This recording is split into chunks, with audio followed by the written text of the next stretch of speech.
দোকানটা হলো আমার লক্ষ্য, এখান থেকে আমি রোজগারটা করি, যেটুকুন যা করি সেটা আপনারা নষ্ট করছেন, আবার বড় বড় কথা আপনারা গিয়ে বলছেন ওখানে থাকবে। সে কারণেই বললাম যে এভাবে আর আপনারা আমাকে মানে জ্বালাতন করবেন না। উনি আজকে রেগে গেছেন কি, উনি পকেট পরোটা রাজু নয়, উনি ভাটবাজ অরুণ নয়, উনি ফালতু ব্লগার নয়, ঠিক আছে?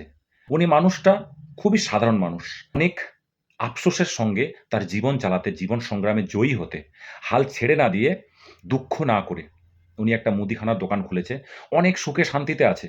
হঠাৎ করে একজন ব্লগার ওনার সাক্ষাৎকার নিয়ে সেই ভিডিওটা আপলোড করে ভাইরাল হয়ে যায়, ঠিক আছে? ১ সপ্তাহের মধ্যে ৩ লাখের গণ্ডি পেরিয়ে যায় ওনার আইডি। কেন পেরোবে না? মানুষটার ফেস ভালো, এতদিন ইন্ডাস্ট্রিতে কাজ করেছে। উনি উনি একজন সেলিব্রিটি।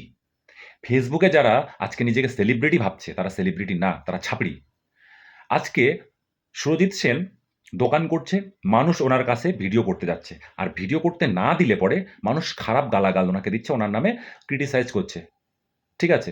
উনি আসল যোদ্ধা।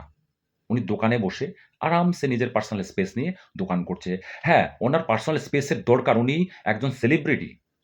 ওনাকে এভাবে বিরক্ত করাটা ঠিক না। উনি চায় না কারো দয়াতে বেঁচে থাকতে। উনি দয়াতে বেঁচে থাকলে পরে মানুষের হাত পা ধরে কাজ করত।